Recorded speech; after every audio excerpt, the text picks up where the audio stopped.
What is up, guys? I'm here to film a haul because I just can't control myself. I say this every time and I never learn. But anyway, as always, I'm gonna ramble on, so I'm gonna get started right away. You don't need the bullshit intro today. So first up, I bought quite a few Real Techniques brushes recently. I have here the Duo Fiber collection and then the retractable kabuki brush. I think probably my favorite from this collection is the face brush, but I also really like the eye brush for kind of blending through the crease because it really helps to soften things and not deposit too much product. I'm not quite sure how to use the contour brush yet because I don't actually contour, but I think this may be nice for kind of precision powdering so that you get just a nice thin, even layer. And then the retractable kabuki brush, you open like this. Uh-oh, I hope it's not broken.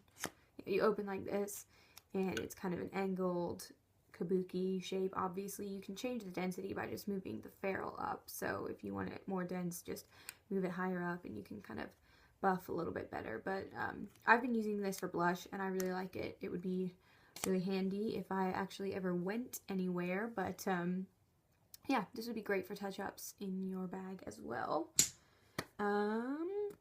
Then I have a few like hair things to show you. I bought these Goody Ouchless. These are like the ribbon hair ties. I basically just use these at night to tie my hair up, or if I'm just kind of lazing around the house.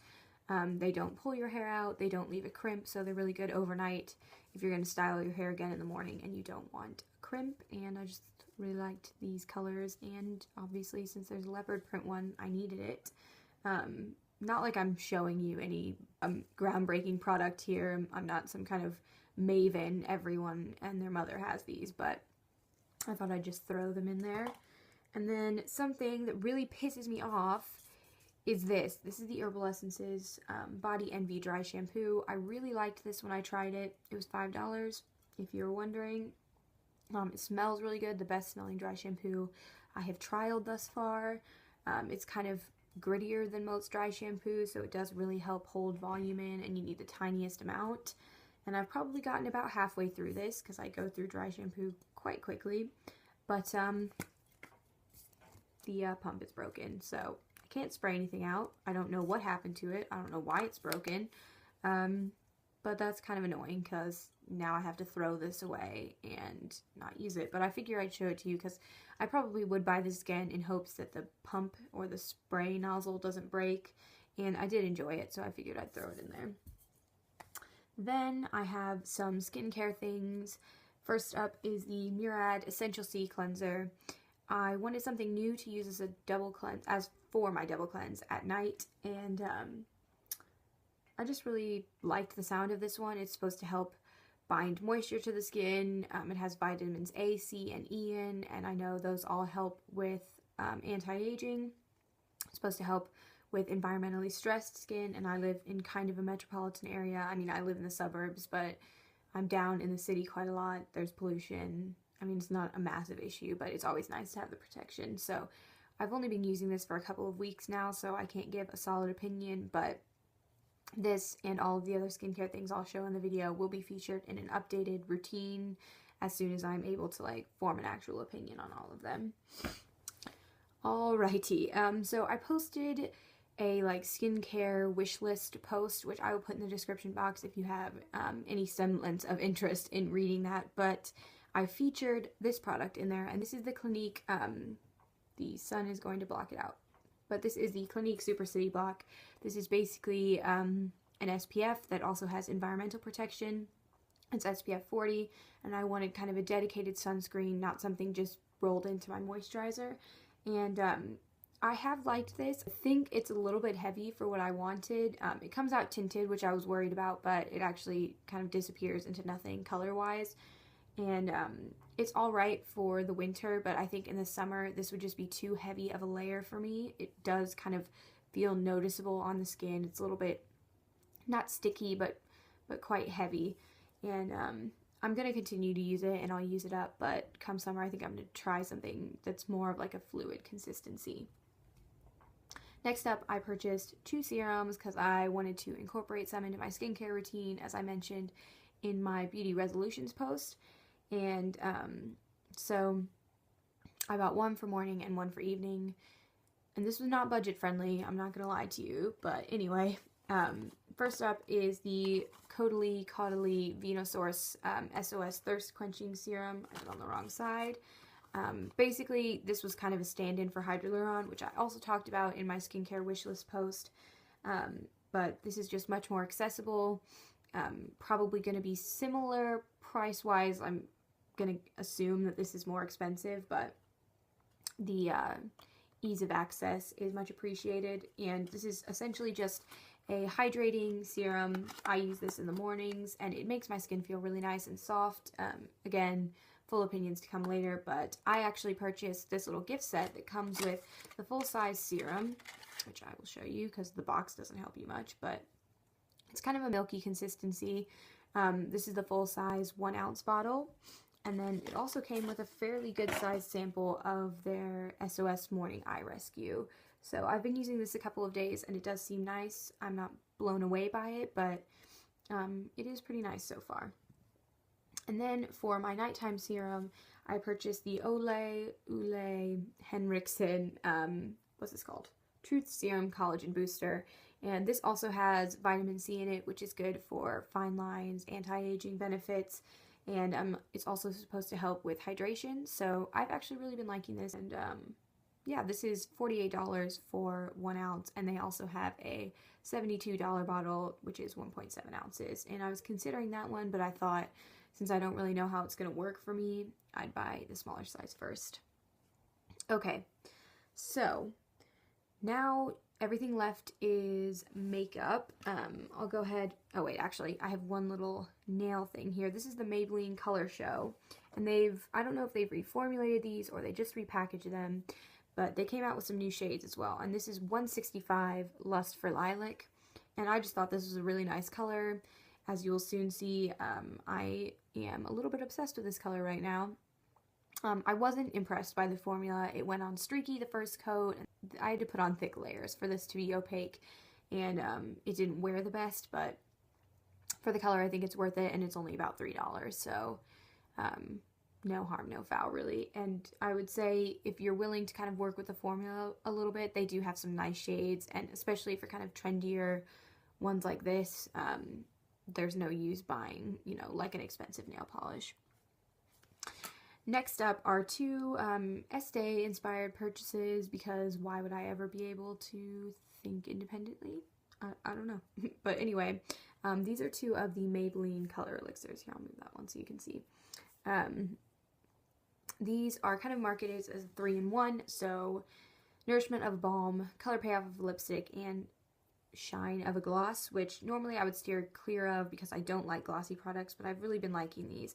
So this one here is number 80, Captivating Carnation, and this is 90, Redefined, what's it called? Rose Redefined.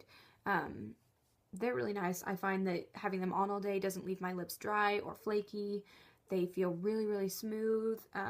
They're not too sheer, but also, I mean, they're not going to be as opaque as like a matte lipstick, but overall really nice. They're kind of a pain in the ass if it's windy outside, but still really, really nice colors and formula. Then I have some high-end makeup left, and most of this is blush, but I'll go ahead and start with the one product that isn't, and this is the YSL Glossy Stain. This is from the Rebel News collection, so not the normal ones. But this is the shade 108 Violin Out of Control, 108, and here comes that color again, but you can kind of see it in the packaging.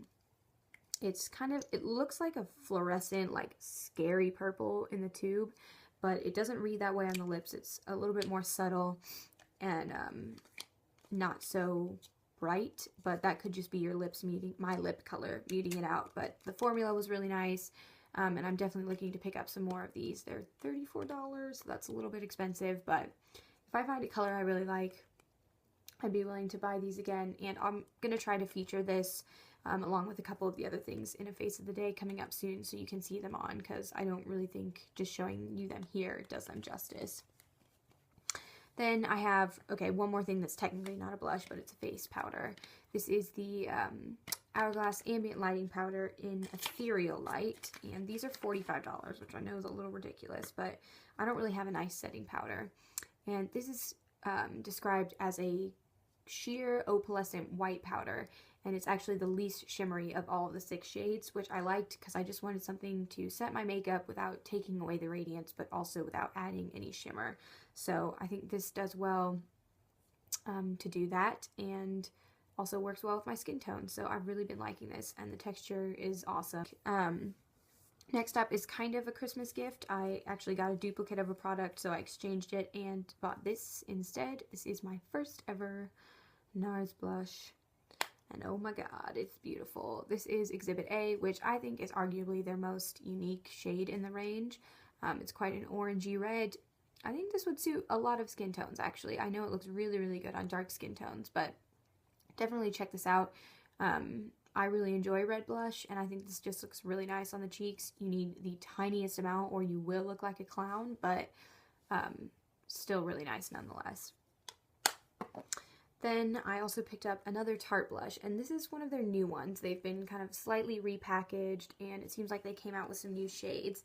This is Flush, and it's kind of like a lilac-y pink color. This was still $26, and this is lovely. It looks warmer on the cheeks than it does in the pan, but gorgeous color, and of course the formula is good with these blushes. Then I picked up something that you're going to tell me looks exactly the same as the last product, and was just $4 more expensive, but anyway, I bought something from Marc Jacobs. His line didn't really appeal to me that much when I first saw it. I mean, there were some nice things, but I wasn't blown away. But then I saw this blush and I needed it, so it comes in an adorable little black compact, which of course I appreciate. And this is the shade, I think it's number 208, or 210 maybe. Let me look it up. 212, completely wrong. Outspoken. And this is kind of a true lilac color. It has a little bit of silver iridescence in it, and this is going to look awesome come spring. So again, we'll be hoping to feature this in like a get ready with me or face of the day or something soon. But this was $30.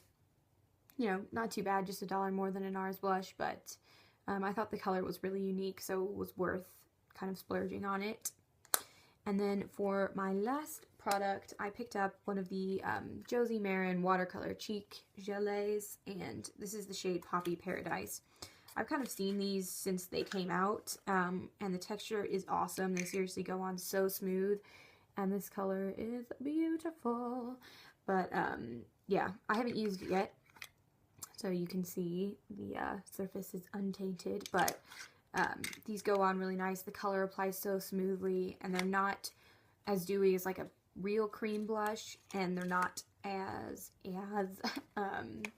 matte as kind of like a cream to powder finish would be. So I would definitely consider purchasing more of these, especially come actual spring and summertime. So, oh yeah, and these are like $22, I think. So that is it. My legs are falling asleep, and I'm hoping that no one else calls me in this last little outro. But yeah, that is it, and I will speak to you guys later. Bye. As everyone says. Okay, alright, we're just gonna move on, pretend like I can speak. Ground baking in here. I think it smells amazing, and I felt like I had to kind of really layer it on thickly. Is that a word? Thickly? It looks a little bit more, I need to stop stuttering.